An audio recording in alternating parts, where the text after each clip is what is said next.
do bairro X. Do bairro X fala, mano, impressionante. Era a galera que usava ali para fazer o trampão. Então aí... vamos lá. Você vai contar o seu histórico aí, do passado, só recapitulando.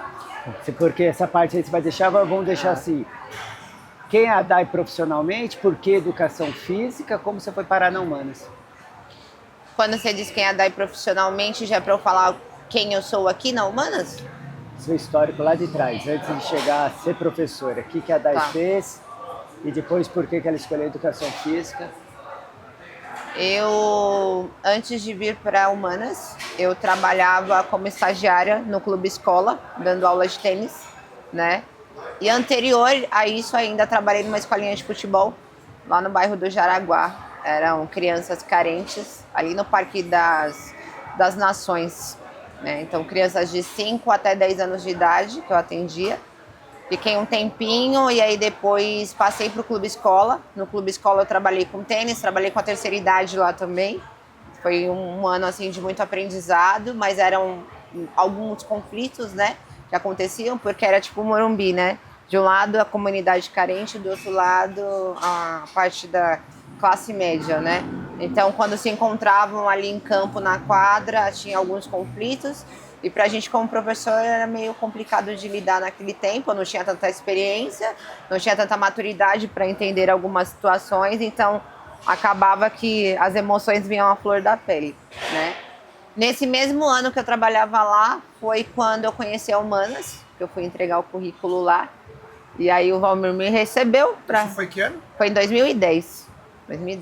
Eu comecei no Clube Escola em 2009, e aí em 2010 eu fui para Humanas em dezembro de 2010. Aí o Valmir me recebeu meu currículo. E eu lembro que o comentário que ele fez comigo ali na hora eu fiquei meio assim, né? Que ele falou, não adianta vir pra cá não sabendo nada. Eu falei, vixe. Foi isso? Aí veio a identificação, né? Aí eu vim pra casa e tal, esperei. Aí eu lembro que na época o coordenador, o Emílio, me mandou mensagem, né? Me escreveu perguntando se tinha como eu fazer a entrevista. Eu disse que tinha. Fui lá. E aí foi muito engraçado, né? Porque é o Valmir careca, o Emílio na época era careca e o Vlad careca. E aí eu lembro que eu cheguei, o Vlad tava lá e aí eu cumprimentei o Vlad achando que era o Emílio na maior intimidade. Oi, tudo bem? E ele, né, muito simpático, assim, solícito, me recebeu. E foi muito bom, porque naquele dia mesmo eu já comecei a atuar junto com ele ali na sala de musculação. Eu não sabia nada de como professora. Você era Eu estagiária? era estagiária, eu estava no faculdade. 6º semestre da faculdade nessa época. Beleza. Por que escolheu educação física? Por que eu escolhi educação física? A princípio foi porque na época da escola eu tive um professor que ele era assim meu exemplo assim de vida e de professor, porque ele chegava na sala, ele não era aquele professor de educação física que vinha com a bola assim de vôlei e a de futebol. Ó, vai as meninas jogar vôlei e os meninos jogar futebol. Ele levava a gente para a sala e dava os conteúdos que a gente precisava. Então, por que vocês precisam se exercitar? Por que é importante beber água? Ó, pega o caderno, anota. Beleza, agora a gente vai para a prática. Conceito dos esportes, né, de handball, conceito do vôlei. Então, a gente tinha fundamento, a gente tinha conceito. E aquela postura dele ali de líder, para mim, sempre me inspirou muito. A maneira como ele tratava a gente, a maneira como ele acolhia a gente, como ele organizava os campeonatos, como ele organizava os eventos na escola, para sempre procurar trazer valor, né? Diferente de outros professores que passaram na minha vida na época escolar, que não faziam a mesma coisa, né? Você foi encantada por um professor de educação física.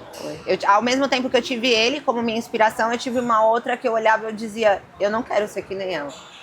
Porque ela não trazia bons exemplos pra gente, né? E aí eu lembro que eu entrei na faculdade e ele foi uma das primeiras pessoas que eu encontrei para dizer que eu tinha começado a faculdade. E aí foi legal porque uns tempos atrás eu encontrei ele aqui fazendo pilates, na Puri-Pilates. Que show, parabéns.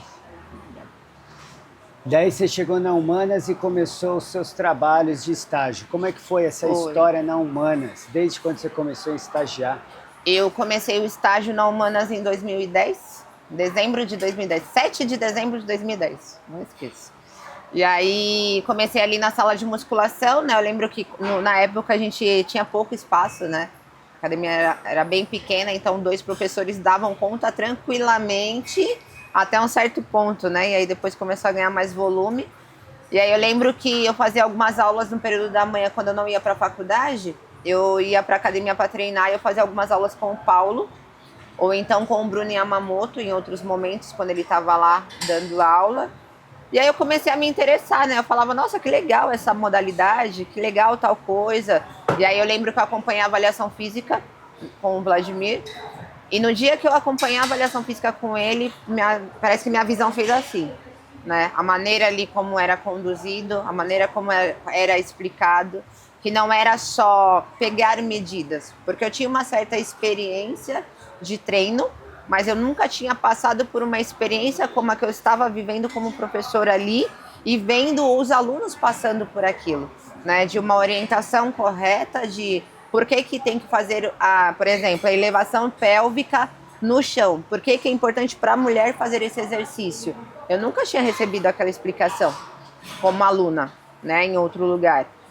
E ver aquela explicação sendo dada ali, a aluna sendo orientada, eu falava, nossa, mas é muito maior do que só treinar, né? E na avaliação a mesma coisa, né? Do porquê as medidas, do porquê o percentual de gordura, do porquê a flexibilidade, enfim, do porquê aferir a pressão.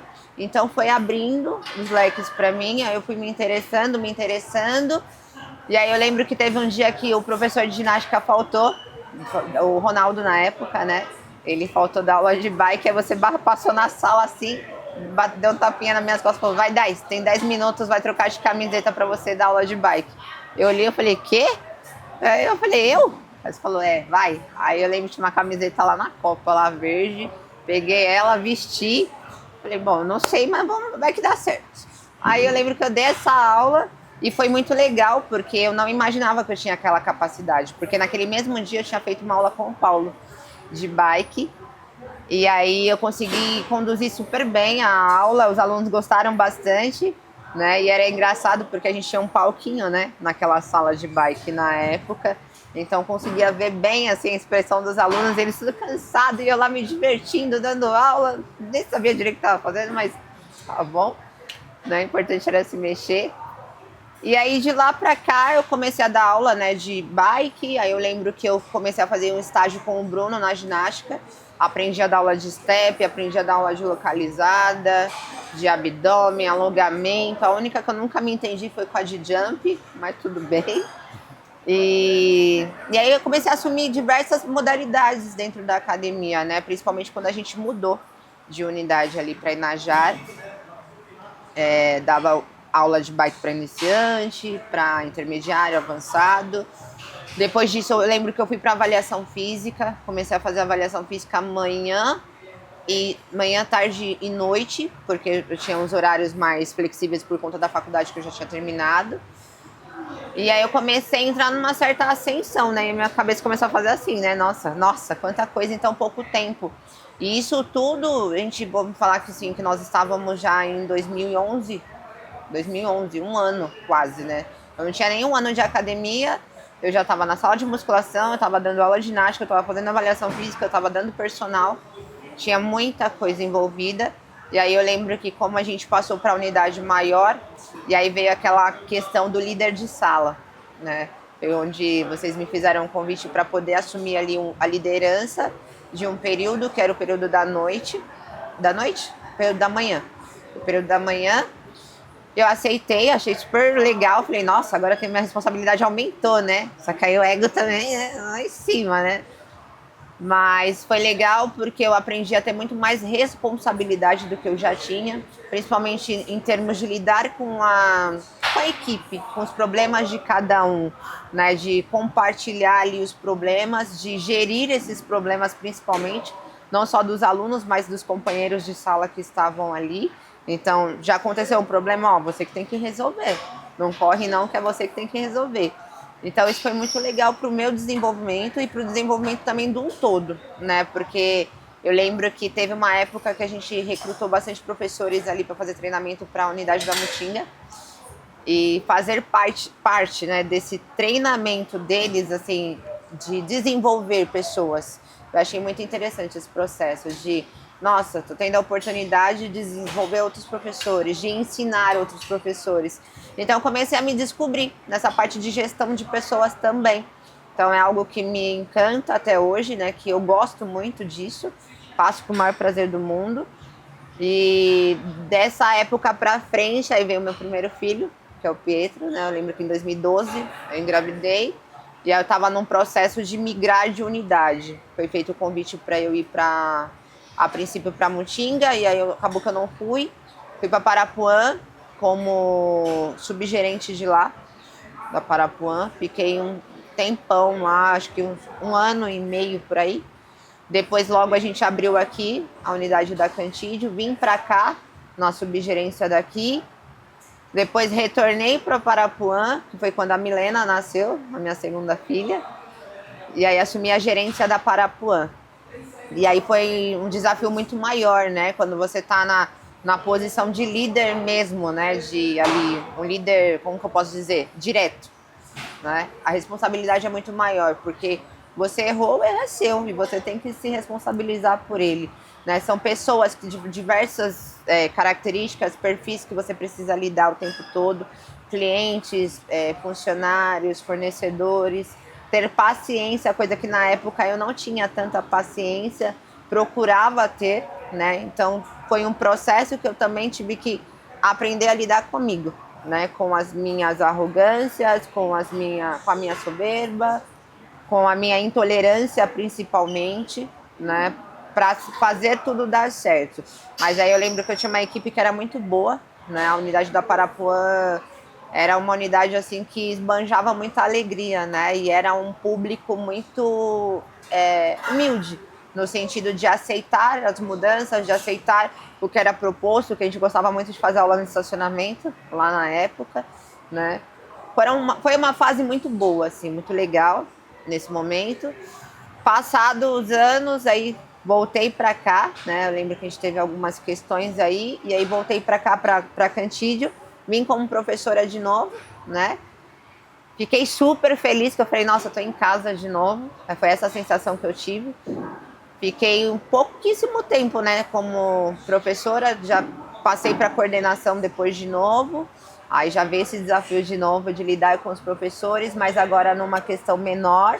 Então, e mais acompanhada de vocês, né, no caso de você, do Vlad, para poder resolver os problemas, para poder resolver os meus problemas que eu tive também na época de divórcio. Então, as minhas emoções particulares misturadas com as emoções de trabalho. Então, tinha que saber separar isso na minha cabeça, e às vezes eu não conseguia separar, acabava interferindo, porque meu rendimento às vezes estava aqui, mas eu tentando me elevar, né? Isso acho que foi um desafio muito grande para mim, principalmente por conta das crianças, né, dos meus filhos que estavam envolvidos em todo esse meio. E aí, graças a Deus, acabou que deu tudo certo, né? Aqui estamos. E em 2020, não lembro agora, acho que foi 2018, foi quando você me apresentou a trilogia, né? Que aí, além da educação física, a gente foi estudar gestão de conflitos com o Dr. Kepp, que eu falo até hoje para todo mundo, até porque eu uso a metodologia dele dentro da minha outra área de trabalho, que é o Share Dance, né? Que é a psicoterapia, que é uma luz na minha vida, porque a gente, a partir do momento que você começa a entrar em contato com a consciência, começa a entender melhor onde você está pisando, o que é que você está fazendo, você começa a ver e fala, nossa, eu não sabia nada da minha vida, parece que eu estou nascendo de novo, né? Para saber lidar com tudo isso. E dentro da nossa área da educação física, ixi, tá pingando. Vai ter que fazer um corte aí para preservar os materiais. Vamos lá vai fechar? Do nada, guardou chover. Vai fechar ou quer... Vai em tudo, percebe, e daí você já vem para os dias de hoje, daí eu vou meter a pergunta. Então vai lá. Então vem para os dias de hoje. Não, você vai ver a trilogia lá em 2018, e como que foi de lá para cá, a descoberta através dessa ciência? Pode ir, Paulo. Desde 2018 para cá, eu vou dizer que a minha maneira de trabalhar melhorou. Ficou muito mais leve, né? porque eu percebo que, assim, eu principalmente, eu vivia com os olhos avermelhados, vivia tensa, vivia com muita dor de cabeça sempre. E aí a gente acha que isso é tudo uma questão de, é estresse, é o trabalho, porque é corrido. E na verdade não é, é porque a gente mesmo, né, se coloca tanta pressão, tanta tensão constantemente, e a gente não percebe isso. E eu não percebi, né, que eu fazia isso comigo. E até mesmo muita raiva por conta de todo o processo de divórcio, né, que eu passei, outras situações que eu vivi também durante esses anos para trás. E com a trilogia eu consegui perceber tudo isso. Para eu poder lidar com o problema dos alunos, ficou muito mais fácil de enxergar o que é que a pessoa quer e o que ela realmente precisa. Porque a régua, né, daquilo que ela quer e do que ela precisa é diferente, né, para ser medida. E aí quando a gente não tem essa consciência, a gente vai dentro do que o aluno quer e não do que ele realmente precisa. É que na maioria das vezes talvez ele não saiba exatamente o que precisa. Sim, ele acha, né? Ele acha que sabe, vem para cá com várias ideias, né? Muito grande. E aí, se a gente como professor não tiver essa percepção, a gente entra, né? E acaba fazendo o quê? Acaba projetando tudo isso nos treinos. Então, vou colocar treinos que são incoerentes, treinos muito intensos, treinos que acabam sendo agressivos, né? E pode acabar machucando a pessoa ao invés de ajudar. Então eu percebo que essa metodologia nossa, baseada na trilogia analítica, ela é uma luz. Ela é uma luz, ela não é só a consciência, ela é luz. Ela é bênção na nossa vida, porque faz a gente trabalhar muito melhor, né? Tanto internamente para nós, como para o outro. Então é isso que eu vejo. E de que forma você pode dizer, por exemplo, que isso traz um impacto muito positivo para a vida das pessoas, dos clientes? Você tem um exemplo, por exemplo, para nos dar? Exemplo a gente sempre tem, né? Tem um monte. Se falar que não tem exemplo é porque não está trabalhando. Separa um assim mais interessante, mais impactante, assim, Um dos exemplos que é um marco, eu digo que é um marco na nossa história, na história da Humanas e na vida da pessoa, é o da Cris, né? Da Cristiane Misa. Ela veio para cá, se eu não me engano, foi em 2017, quando ela chegou. E foi muito engraçado, porque assim, o dia que ela veio, fez a matrícula, eu não estava. Eu tinha tido algum problema lá e eu não estava aqui. E aí, quando eu cheguei no dia seguinte, os professores vieram comentar comigo. Dai, veio uma aluna assim, ela não consegue andar. Ela precisa que a gente meio que quase que pegue ela no colo para ela poder passar de um aparelho para o outro. É bem difícil, mas você vai conhecer ela e tal. Eu falei, nossa, sério, eu fiquei curiosa, porque eu sempre me interessei muito, né, em querer saber mais, em querer conhecer mais, né, em querer desvendar aquilo que é estranho para mim, né, que eu não conheço. E aí, bem naquele momento, ela chegou. E ela veio com todas as suas dificuldades. Eu lembro que ela veio de andador. Ela não conseguia realmente andar direito, mal conseguia ficar em pé. E aí ela me conheceu, me falou que falaram de mim para ela, inclusive, né? Tem uma outra professora que você vai gostar de conhecer. E aí eu conheci e perguntei o que tinha acontecido com ela.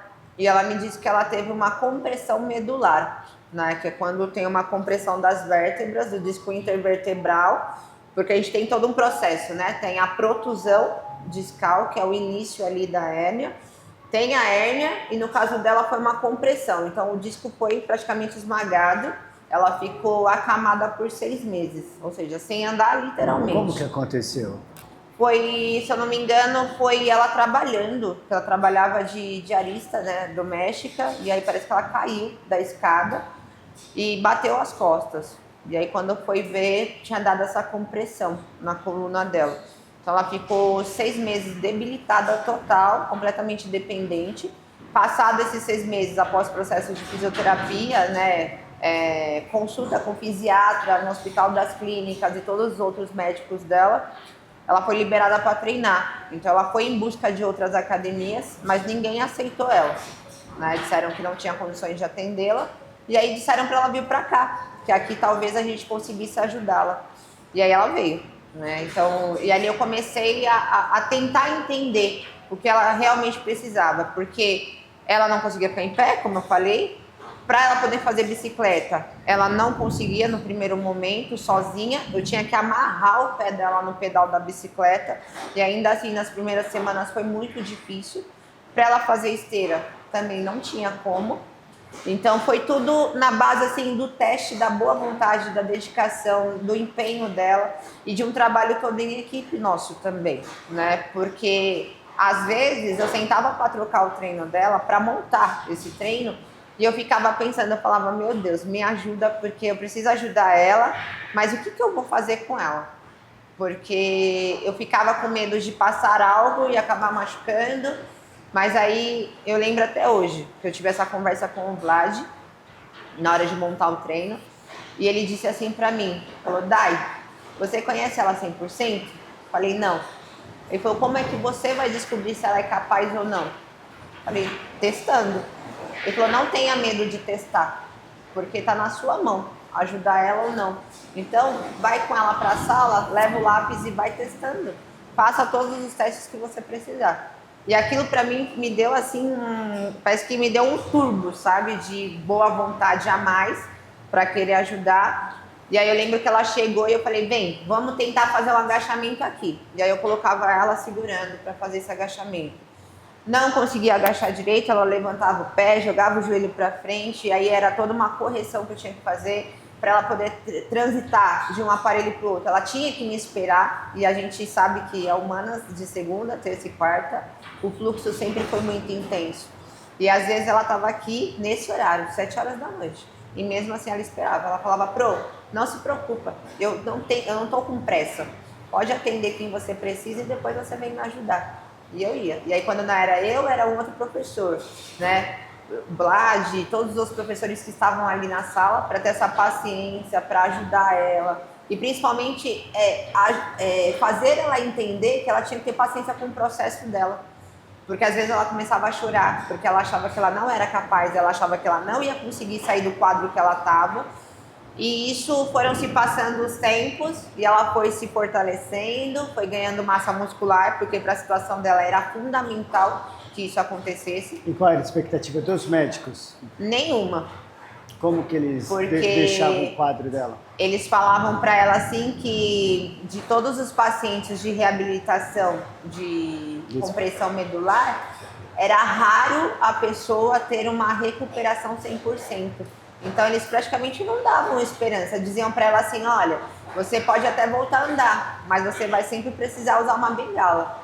E aí faziam testes com ela, né, de equilíbrio, de caminhar numa linha, e aí eu ajudando, o Vlad ajudando, outro professor ajudando, e aí ela foi ganhando essa massa muscular, principalmente na região da perna, porque foi onde ela mais perdeu massa magra, e a partir do momento que você começa a perder muita massa muscular na região, desestabiliza, né? Então a pessoa ela não tem tanta estabilidade para se manter em pé.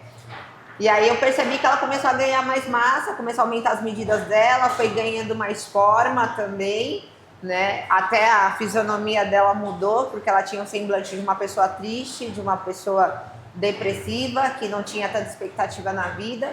Mas aí ao mesmo tempo que ela vinha pra cá, ela falava, não, com fé em Deus eu vou melhorar, com fé em Deus eu vou melhorar. E aí, passados-se os tempos, passados-se os anos, eu lembro que em 2019, eu fui com ela ao médico, numa consulta que ela me chamou para ir, porque o médico dela queria muito me conhecer. Ele falou, eu não estou entendendo como é que você está tendo esses avanços tão rápidos na sua reabilitação. Então, eu queria muito poder conversar com a sua professora que monta o seu treino. E aí eu lembro que eu fui com ela até lá, só que aí no dia o médico teve um problema e aí foi um outro médico, não foi ele. Mas ainda assim, né, eu não consegui conversar com ele. E ela passou todo o histórico para explicar, né, como que a gente montava o treino, que era feito vários testes com ela, no momento na sala de musculação. Enfim, em 2020 ela já estava muito melhor do que ela já estava ali, já tinha passado praticamente 3 anos, né? E ela virou para mim e falou, Dai, eu quero correr. Eu falei, jura, você quer correr? Então ela largou o andador. Largou o andador. Largou a muleta, já estava andando. Vinha sozinha para academia, porque antigamente o marido precisava trazê-la para cá de carro. Depois ela começou a pegar ônibus e vir sozinha para academia, né? E isso tudo ela já tava, nossa, né? Tipo, aconteceu já um milagre na minha vida. Recuperou a autonomia. Muito, muita independência. Daí ela se colocou um desafio. Foi. Que eu lembro que ela, quando ela falou isso pra mim, ela tinha me mandado um vídeo dela tentando correr num parque. E aí quando eu vi, eu não acreditei, eu fiquei muito feliz, porque eu falei, eu não acredito que ela tá correndo, né? Então assim, pra gente aquilo foi uma alegria muito grande. Né? E eu disse pra ela, então tá bom, vamos agora trabalhar em cima disso para fortalecer os principais músculos que você vai usar na corrida, para você melhorar essa sua corrida, né? Para você ter mais estabilidade, ter um pouco mais de equilíbrio na hora da corrida. E foi o que a gente foi fazendo com ela, porque até então ela não conseguia fazer esteira antigamente, naquele momento ela já estava fazendo. E a gente foi introduzindo aos poucos com ela o trote. Era coisa assim de 30 segundos correndo, parou, caminha 5, corre mais 30, que foi o passo a passo para ela poder ganhar mais confiança na esteira, porque ela corria segurando, né? E não tinha 100% de segurança em si mesma na esteira. E aí foi indo esse trabalho de formiguinha, né? Trabalho de muita parceria do time todo com ela, principalmente. E aí quando chegou em 2021, ela já estava correndo. Sozinha, estava correndo sem se segurar na esteira, super feliz.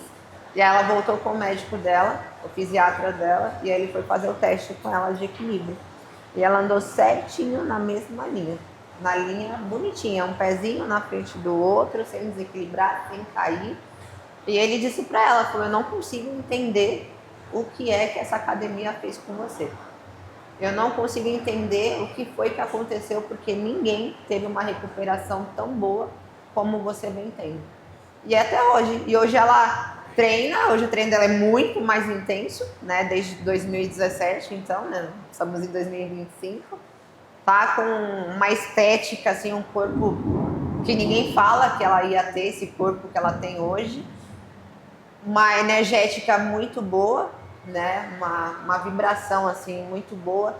E até hoje ela é muito grata por toda a nossa equipe, por toda a academia, né? Por nós termos tido boa vontade, por nós termos tido paciência com ela.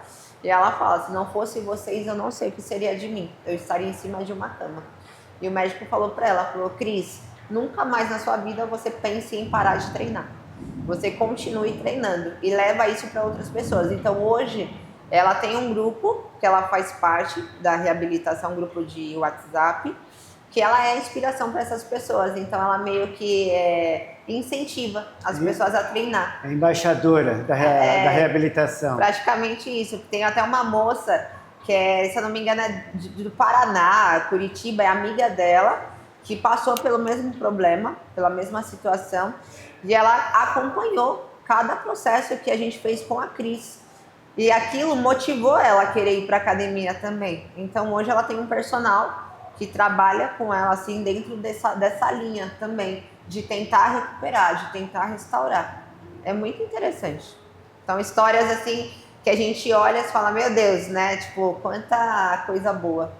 E não dá nem vontade de parar, né? Tipo, dá vontade de continuar. Parabéns. Pra nós.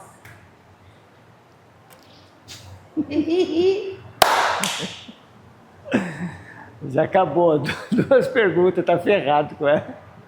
Fala, vai. Tem que fazer Fala, Cacilda.